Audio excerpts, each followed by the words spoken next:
Olá, meus irmãos, eu sou o Padre Joanes Oliveira. Estas são as nossas gotas de esperança. Sejam bem-vindos.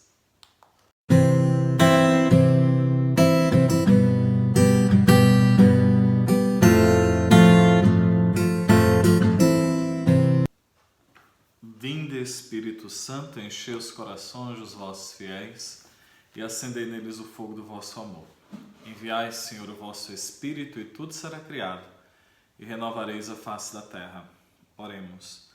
Ó Deus, que instruístes os corações dos vossos fiéis com a luz do Espírito Santo, fazei que apreciemos retamente todas as coisas segundo o mesmo Espírito e gozemos sempre de sua consolação. Por Cristo, Senhor nosso. Amém. Glória ao Pai, ao Filho e ao Espírito Santo, como era no princípio, agora e sempre. Amém. Sagrado coração de Jesus, nós temos confiança em vós. Nossa Senhora Sede da Sabedoria, rogai por nós. São José, rogai por nós. Em nome do Pai, do Filho e do Espírito Santo. Amém. Meus irmãos, nós continuamos a nossa jornada pelas igrejas da Ásia e chegamos à quinta igreja. Nós vamos falar hoje sobre Sardes, que é uma cidade bem escavada na Turquia. Nós sabemos, nós estamos falando sobre estas igrejas que estão localizadas onde hoje é a Turquia e que na época em que o Apocalipse foi escrito eram parte da província da Ásia. E esta província nós temos que ter em contexto que era a província mais rica, no primeiro século, de todo o Império Romano. E esta cidade de Sardes era parte do reino da Lídia, que nós já ouvimos falar também na história. Muito bem, ela foi conquistada por Alexandre o Grande e tornou-se um grande centro de influência grega. E lá havia um grande templo para a deusa Ártemis, que nós já ouvimos falar dela antes, a deusa da fertilidade, da caça, enfim. Esta deusa que também ali era cultuada. Estima-se que era o quarto maior templo de Ártemis, era lá em Sardes. E é a esta igreja que Jesus fala. Uma igreja que nasceu em uma sociedade repleta de deuses e nós sabemos o quão importante para a vida social, política e econômica era o culto aos deuses no Império Romano. Uma coisa estava atrelada à outra, eles não andavam separados, como hoje nós separamos a religiosidade como algo privado, que tem que fazer escondido para não ofender ninguém, e o que nós fazemos que não interfere, digamos assim, com a vida de ninguém. Então hoje há um grande desejo e uma grande consciência de manter a sua religião na esfera privada. Naquela época, não. Era diferente. E é esta igreja que Jesus fala. Lá também estava a maior sinagoga fora da Palestina. Uma sinagoga enorme. E interessante é que nas escavações eles encontraram dentro da sinagoga baixos relevos de deuses ou que adornavam os templos da religião dos lídios. Também há uma grande mesa dentro da sinagoga que tem os leões e outros animais, fruto da cultura romana. E esta sinagoga mostra, digamos assim, essa natureza inclusiva da sociedade daquela cidade de modo especial. Também as escavações mostraram que havia lá no mercado uma lojinha, vamos chamar assim, uma lojinha que era de um cristão. Vê-se na parede uma cruz talhada, era de cristãos. Isso nos faz levantar assim a sobrancelha. Mas como se em todo canto eles que professavam o cristianismo abertamente eram perseguidos, porque lá não acontecia? Pois é, isso que a gente vai tentar entender olhando para a leitura e olhando para esta realidade. Então, Jesus começa dizendo assim: conheço as tuas obras, passas por vivo e estás morto.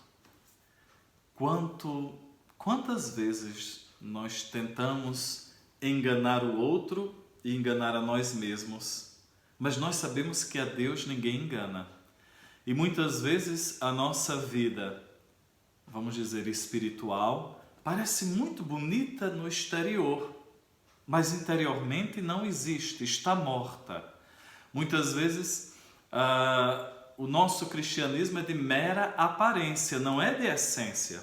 E Jesus fala assim: vigia e robustece o resto que está para morrer, pois não encontro perfeitas as tuas obras diante do meu Deus.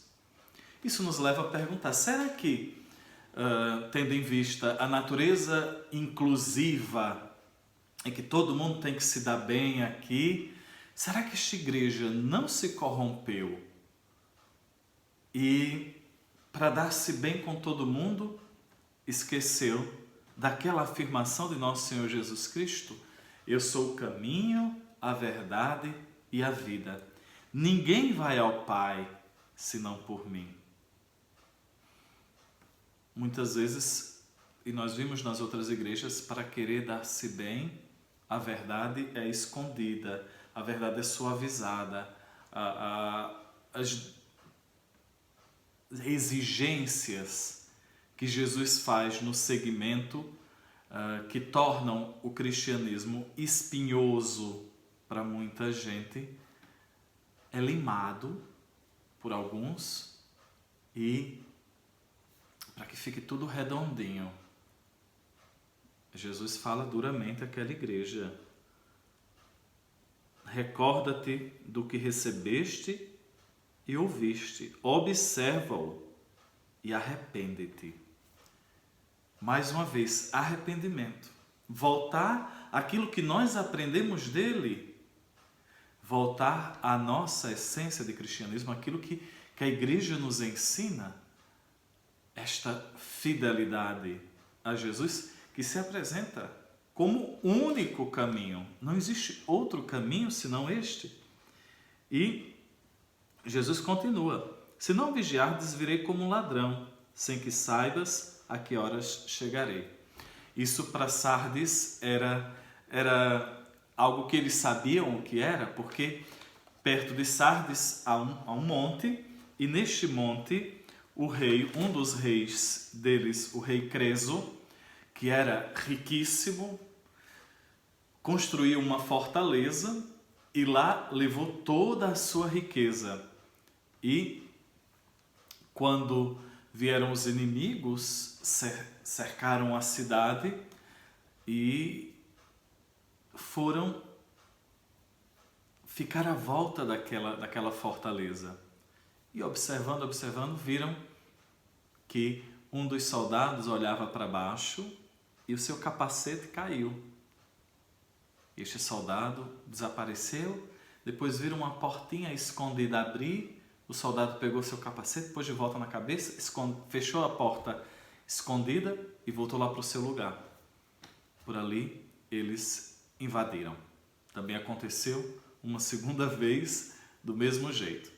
Não do mesmo jeito, mas, ou seja, eles estavam, aquele rei achava que estava protegido numa fortaleza inexpugnável e uma coisa tão pequenininha como uma porta e um descuido levou tudo a perder. Muitas vezes nós, por coisas pequeninas que parecem pequenas, pomos tudo a perder. Jesus adverte aquela igreja e nos adverte agora.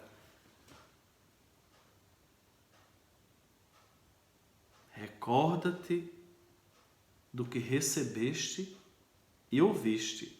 Observa-o e arrepende-te. Arrependimento. Depois também Jesus fala que em Sardes alguns que não contaminaram suas vestes, vestidos de branco, andarão comigo, pois são dignos. Era algo comum que quando alguém ganhava um jogo ou conquistava um local, vinha o vencedor vestido de branco e seus seguidores com ele vestido de branco. Então esse vestir-se de branco era sinal de que eles eram fiéis àquele vencedor. E Jesus se põe como o vencedor, aquele que vai vencer. Porque nós não podemos esquecer que quando Jesus apresenta-se como o caminho, a verdade e a vida, ele é o único. Ninguém pode chegar ao Pai, ninguém pode chegar à salvação se não for por ele. Não existe outro caminho. É como se eu tivesse perdido numa cidade grande e dissesse, eu quero chegar no aeroporto. E alguém dissesse, olha, por onde você for, você vai chegar lá. Qualquer caminho te vai levar para o aeroporto. E não é. Se o aeroporto é para lá, se eu for para lá, não vou chegar. Eu vou acabar em becos sem saída, mais perdido do que estava. Também na nossa vida, Jesus diz, eu sou o caminho. E mesmo quando nós nos sentimos perdidos, nos muitos caminhos que a vida oferece, não custa nada nos colocarmos pequenos diante do Senhor. Lembremos-nos daquela passagem da ovelha perdida, que o pastor deixa as 99 e vai em busca daquela. Se nos sentimos perdidos hoje, com o monte de coisa que a nós nos é apresentada, lembremos-nos de que a fidelidade, aquilo que acreditamos, aquilo que nós recebemos, não nos enganará. Cristo não engana, nem se deixa enganar. O mundo pode até nos querer colocar de parte, nos tirar o nosso nome, digamos assim, da lista dos VIPs. Mas Jesus diz assim, não apagarei o seu nome do livro da vida. Ainda que o mundo risque nosso nome das listas VIPs, é melhor estar fora das listas VIPs do que fora do livro da vida. Permaneçamos fiéis, não corrompamos a verdade e tenhamos sempre esta consciência que Ele é o caminho, a verdade e a vida. Quem está em Cristo não está perdido. Nós vos damos graças, Senhor, por todos os vossos benefícios, a vós que viveis e reinais pelos séculos dos séculos. Amém. Em nome do Pai, do Filho e do Espírito Santo. Amém.